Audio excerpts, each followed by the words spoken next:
Either way, an amount that informs the schedule to be elevated to Schedule 5 were in vain. Concession, but throws a caveat to that concession. State says, oh, well and good, count 4 makes reference to accused 1, 3, and 7.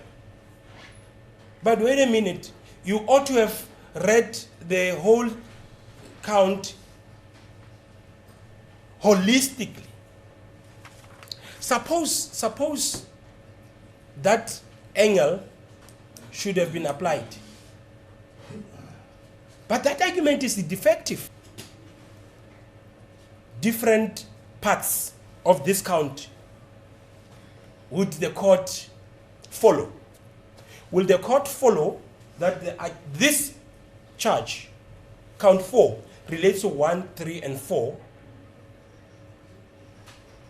and go further to decide, oh no, let's forget about 1, 3, and 7. This count 4 relates to those other accused, inclusive of accused number 4. On what? We are bound by the evidence presented. The state is bound to, parties to proceedings are bound by papers before court. Now, it's inescapable that we will try to correct this. I wouldn't even want to call it an error. It is what it is, evidence. To use or steal from the word of my learned colleague, perhaps the dog is on the other side, not with the defense. The state is frantically and in desperation trying to be aware of the importance of the schedules. Therefore, the state should have been meticulous in ensuring that the state didn't comprehend the argument. The contention has always been that, yes, according to the charge sheet, there are 16 counts at least. But according to this evidence, the evidence says something different. That's what we are saying in relation to the applicant. Count number 14, which the state mentioned as being a count that also deals with corruption in relation to accused number 1 being offered an amount of 105,000. Where is it in the affidavit? Where is it in the evidence?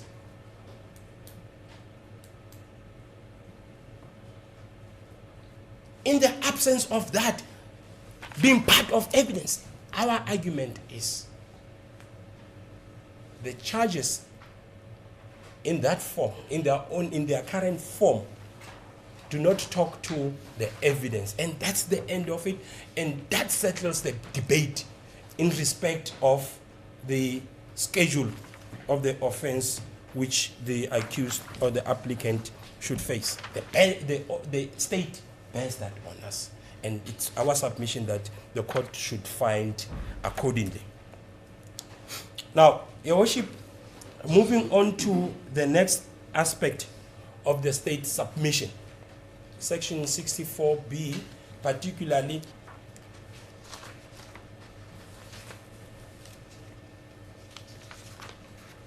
I see in the correct it a bit, because part of it is correct in that the defense has been denied that benefit, that opportunity to test the veracity of all these allegations. So is the state. But the state, to undermine the version that the applicant is bringing to this honorable court, the version to the extent that I did not leave the country on my own volition. I did so involuntarily. Other than to as I indicated, to a person in the circumstances would have done. But we are mindful, Your Worship, of the fact that the applicant has a right, constitutionally protected one, which is quite sacrosanct, a right to to remain silent. One can also not ignore the right to be presumed innocent until proven guilty within the context of bail application. So what we have here before this court are two versions into the space of which takes us to the very same assertions that the defense put across in respect of the character of bail, which I quoted State versus Filjun to say the principle adopted in that matter was to the effect that we are here in court. They were not disputed. They were not disputed, neither were they rebutted through evidence, through cross-examination. Now, it takes us to the level of the to attach a particular weight, and legislature is deliberate on this, because we're sitting with an untested strength of their case and all of that. It is our submission, Your Worship, that treated in the provisions of section 60 subsection 4 A to A. There is reference by the applicant to the fact that other accused were admitted to bail. We need not be selective in terms of how we present arguments. The manner in which we present arguments shouldn't be such that it causes unnecessary confusion by misconstruing the points that we brought forward. The point here was not to come with a comparison of any nature, but to say this fact of the strength of the state's case is the very same fact which the state used to oppose the bail for those who success into the space. Because this fact, Your Worship, deals with section 60, subsection 6,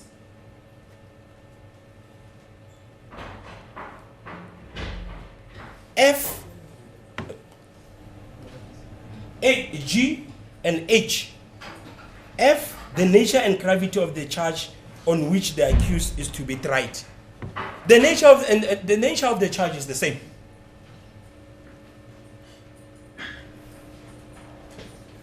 With almost all the co-accused in this matter. G, the strength of the state's case. That's what they were saying against the three accused. They relied on the very same evidence that they want to use against the applicant is the same evidence they have against the other accused. We cannot identify any distinguishable facts around this issue. They are same in character, and the court should treat them as such. State also makes reference of reliance in terms of section 64E. Section 64E, the state used the very same reasons with regards to the other co-accused. What the state is addressing from the bar is not evidence. The state is making submissions that are not backed up by facts. It is our submissions, therefore, Your Worship, that looking into the provisions of the sections alluded to, section 64A to E, none of those likelihoods as outlined have been established by the state.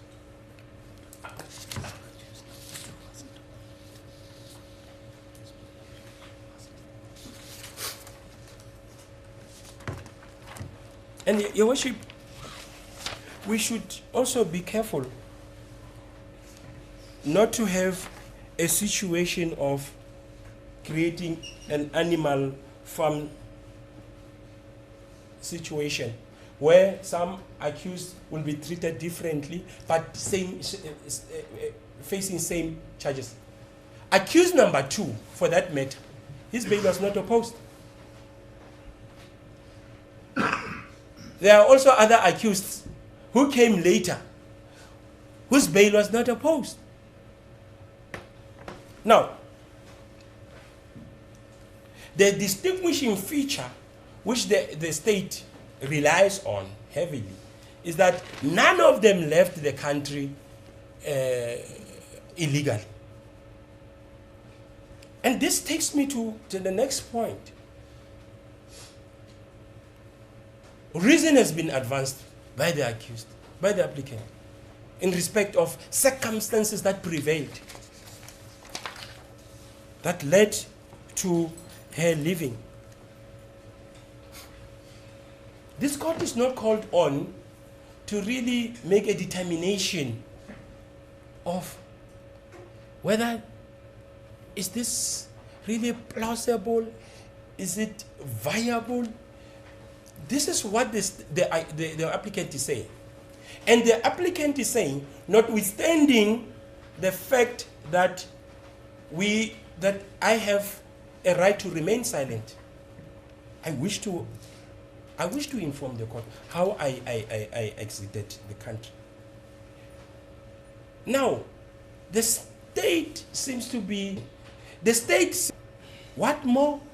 They are also asking rhetorics. How, when, who. Those are rhetorics. And we are saying, we are mindful of the fact that we have the right to remain silent.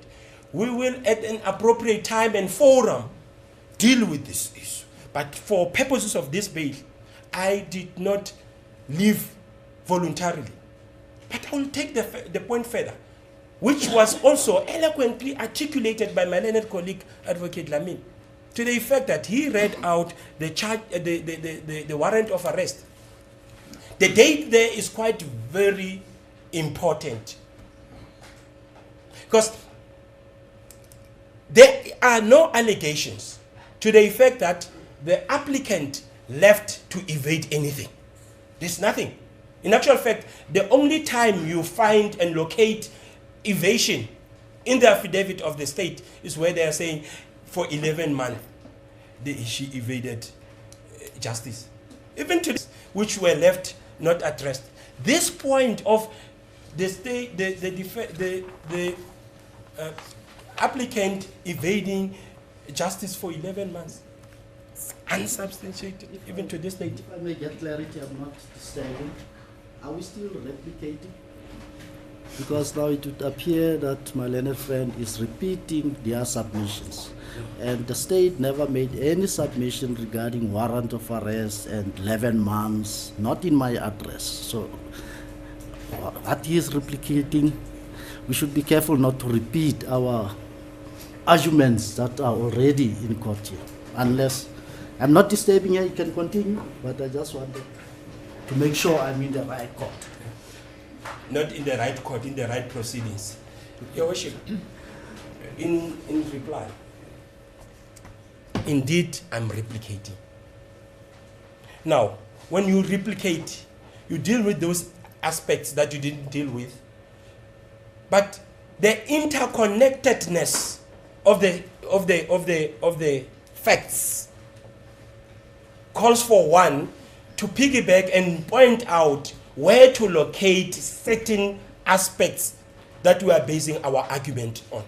For instance, just to assist my learned colleague, we are addressing the issue of applicant having left the country, having not explained herself as to why she left, how, and all of that. And we are saying, these are the facts. And inevitably, one would have to refer this court to avoid a situation where the court gets to be confused as to the direction we are taking. To say, Your Worship, this point is backed up by that particular point. So in that way, with due respect to my learned colleague, that's replication. and I know how to replicate. All that I'm trying to do is to give context to the issues that I'm replicating to. And I accept that. As the court pleases.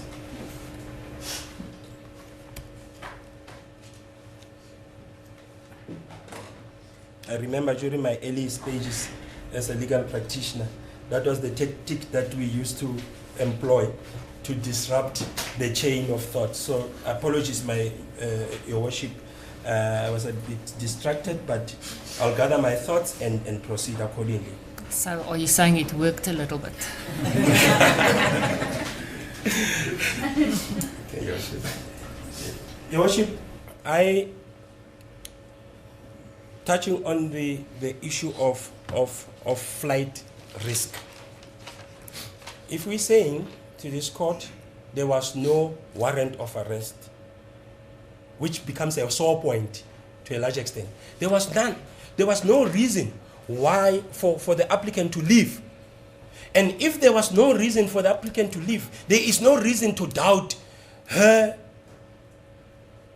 evidence in as far as the manner in which she left the country.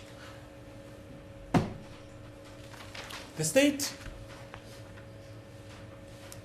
again reintroduced a point around the nationality of the person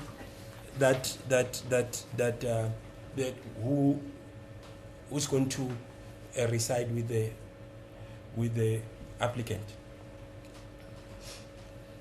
And the state creates a certain nexus, which is highly problematic.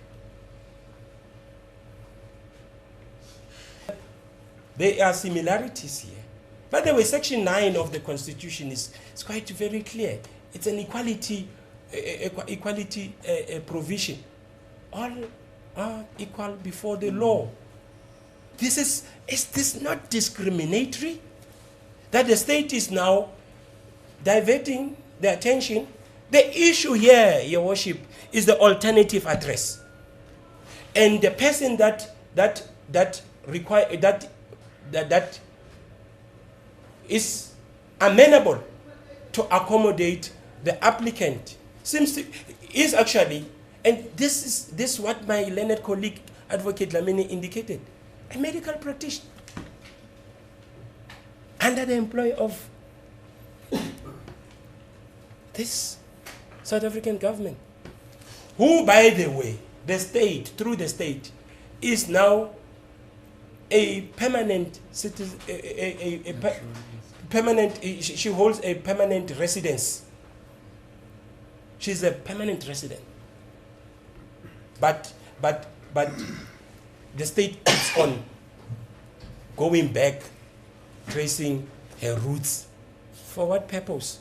The state should be saying she is not staying there. If in the absence of any argument to the contrary, I submit with respect, Your Worship, that this evidence of the applicant should be accepted. There's no reason to do anyhow. Your Worship, by the way, the state seems to suggest that for one to be a correct candidate to be admitted to bail, you need to have a fixed address. Unless I would not have located the rationale behind introducing this point. But our law is settled in that regard.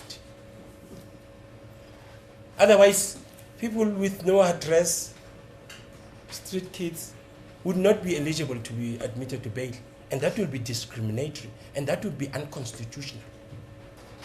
Where we are, what we say is that there is a confirmatory affidavit, and that confirmatory affidavit, by the way, annexed a very important instrument there. The utility bill from ESCOM, which the state tries to bring some comparison with regards, as if, Your Worship, the state suggests 2 wrongs makes a right. We did not comply with the issues pertaining to some of the evidence which I'll deal with now, and you also didn't. So let's just dust off and move on. That's not as easy as that. The reliance of the state in respect of the downloaded photographs are concerned. The law is settled. The Electronic Communications and Transaction Act, ACTA, is quite clear. And ACTA deals with data, admissibility of evidence that is produced in that form. And if the state had an issue with that, with the defense using the utility bill that is a copy, the state, by the way, the machinery that they have now, it indicated that it shows the efficiency of machinery. They could have authenticated it, but was that necessary? There is an affidavit, and that was the end of the issue regarding the applicant having to get an alternative address. Your Worship, the Section 66A leg of it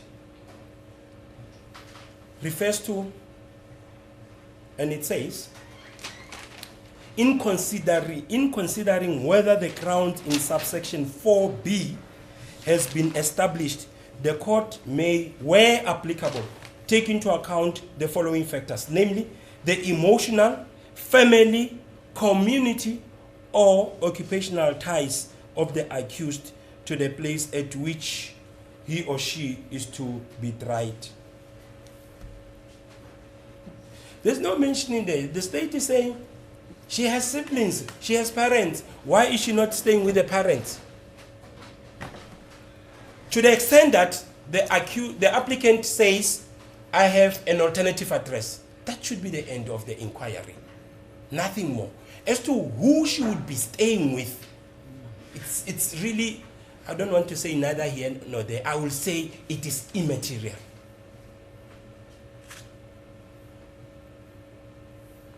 Your Worship, I wouldn't want to get to the space of personal attacks, this and that, of Colonel, in a manner that is so respectful and all of that. But my learned colleague pointed out a very offensive word that is used, eloped. And no one is saying anything about it. The state is not saying, no, but yes, I see the Colonel Flyman here meant to say this and that. So I would submit, Your Worship, that in as far as Colonel Flyman's evidence is concerned, particularly around whether the applicant left voluntarily or not, it's not addressed. Whether or not when she came here, she should have told Colonel Flyman that no, she will not be staying there. She wouldn't have known where she will be staying anyway. She was going. She was under arrest, and she is not saying she gave me another address. She gave that 22A address, and that's the end of the inquiry.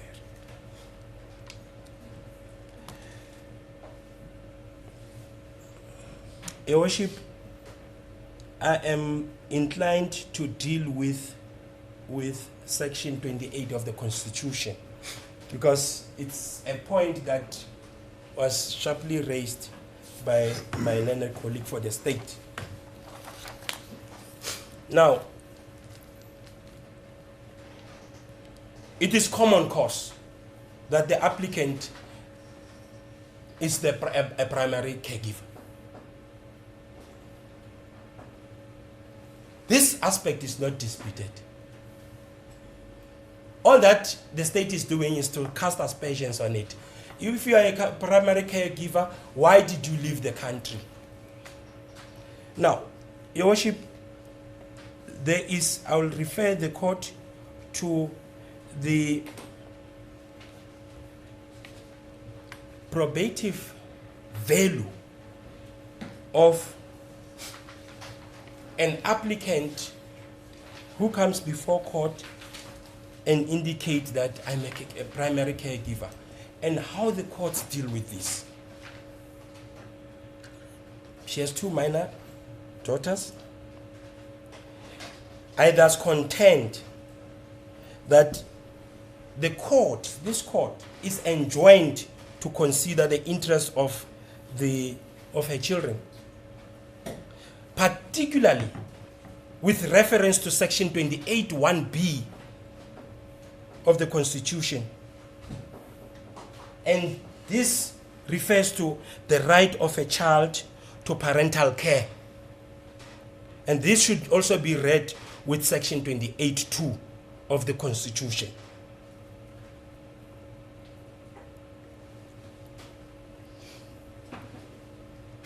In other matters, this point alone was considered to constitute exceptional circumstance. And we know that exceptional circumstance in proceedings of this nature calls for a higher test. But this current fact was accepted to form part, to be to constitute exceptional circumstance.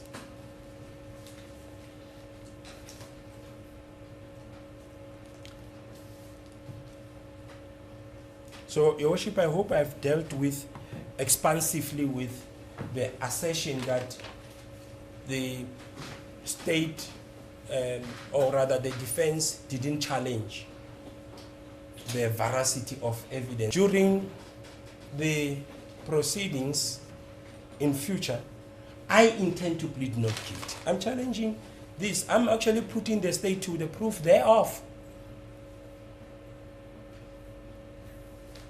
Is that not sufficient for purposes of this?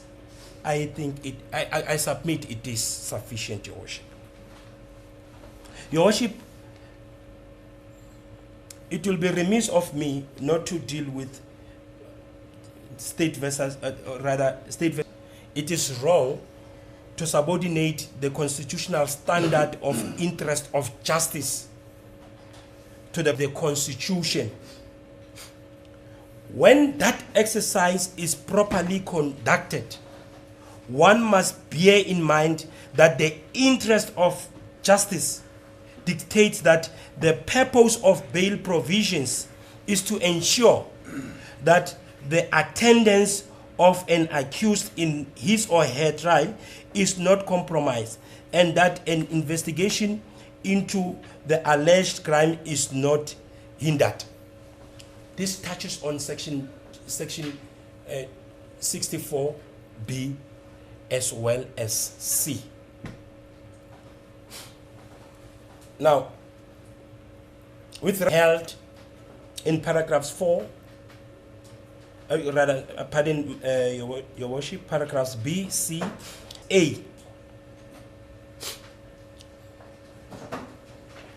that you need to be directed at protecting and promoting the integrity of the investigation and presentation of the case in respect of which the detainee has been arrested.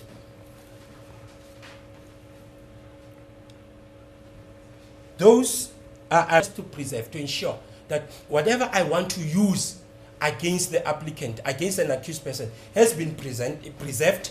It has not been hindered. My investigations are going to be such that they are not interrupted, interfered with in any way. That is the barometer that is to be used. The interest of justice in regard to the granting or refusal of bail. Therefore, they just focus primarily from interfering with proper investigations and prosecution of the case. Your Worship, that's succinctly what legislature requires of us in proceedings of this nature. Nothing more. I submit, therefore, Your Worship, that the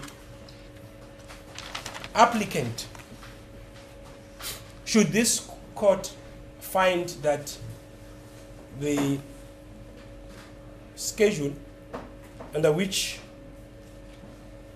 she's charged falls under Schedule 5, that she has discharged the honors bestowed on her on the scale of balance of probabilities.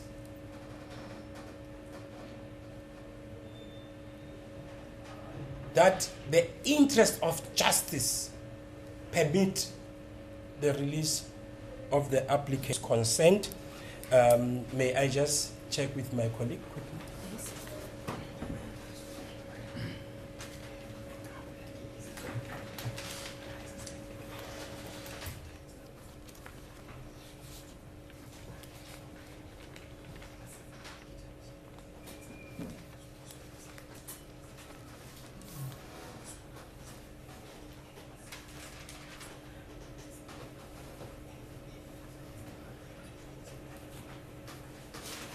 As a court pleases Your Worship, my learned colleague has just pointed out some of the facts which were omitted in my address. With your leave, may I just address this and finish off and conclude? Your Worship, the state mentioned an issue around their bona fides lobed contradiction. But at the same time, the state alleges that we favorably put in the issue around the applicant having businesses or being a director. We did so to try and show that if she is to get out or be admitted to bail, she has economic interest. This is my learned colleague testifying from the bar. It's not in the affidavit. In the affidavit, all we know is these are the companies. They are taking it further. These are the addresses of the companies. It left the defense to even speculate in terms of what could be the relevance of this. We submit that was superfluous for the state to even put those factors. But we also submit that those factors were actually placed there to try and show different addresses. Now that the defense attacked those modalities, state changes and introduces something that is not part of their evidence.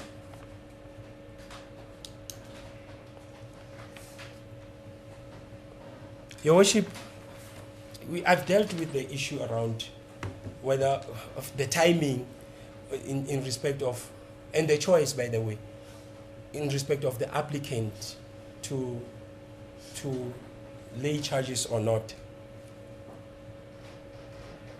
And in my submission, I say, Your Worship, with respect, that that choice of the accused, to or not to open charges, that choice cannot evaporate at some point and tender the applicant not to be legally allowed if she was to make that choice. But can that act or omission be then used to call on you to draw an inference on such a conduct? And can that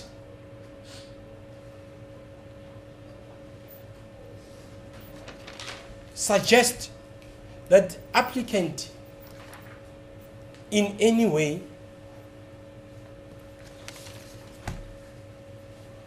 could not have been coerced. There's no basis in law. Even on their facts, there is no basis to suggest that. So I submit, Your Worship, that this assertion by the state is misplaced. But in closing, there is a contention that is so patently misdirected, dealing with the pending litigation where the applicant challenged the lawfulness of her disguised extradition.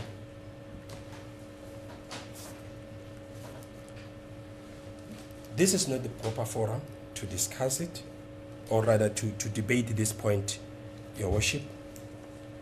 But since it emanates from my learned colleague's submission, I'm inclined to give a perspective. The argument that the applicant's posture to attack or to challenge her unlawful arrest, which she called that she was abducted and kidnapped, blindfolded, whisked away into an airport. It is so legally flawed to even suggest that she's challenging that arrest for her to be returned to Tanzania. Where does the state find this assertion from? It's not in the papers of the applicant here. It's not in the papers of the applicant in the pending litigation. All the applicant is saying, the prayers she's looking for is the proceedings to be declared a nullity. Nowhere has the applicant ever made any request or demanded to be taken back to Tanzania.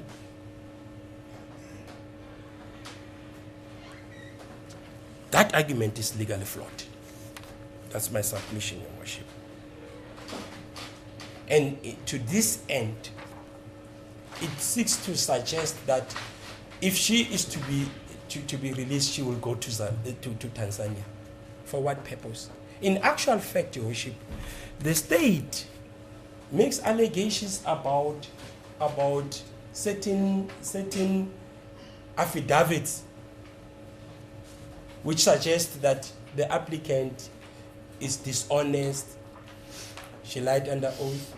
In all these charges, unless I miss something, I don't know if there is a perjury charge there. But that being the case, she has not been convicted of that.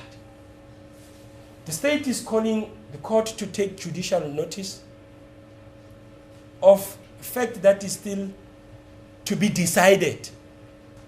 The fact that the applicant says, I'm going to plead not guilty and I'm not disclosing the basis of our defense, does not give the state a free, I nearly say free right, but just the latitude to make allegations that this is a case that has, or rather that the applicant has been convicted of fraud, that she lied under oath. That is part of evidence that is going to be presented before this honorable court. I think I've touched on the fact that the applicant has assets in any event worth 1 million.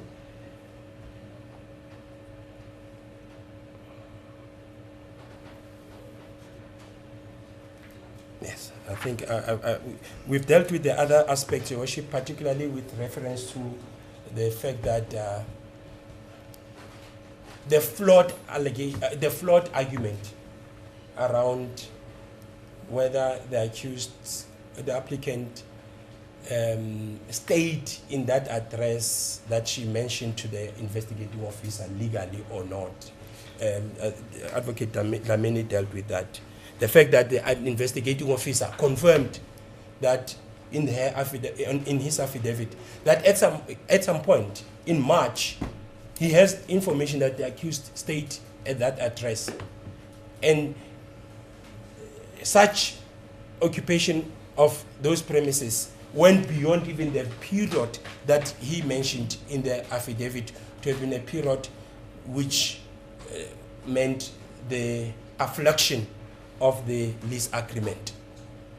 Beyond that, one cannot even claim that it's tried law that lease agreement, unless it's so prescribed by law to be reduced into writing.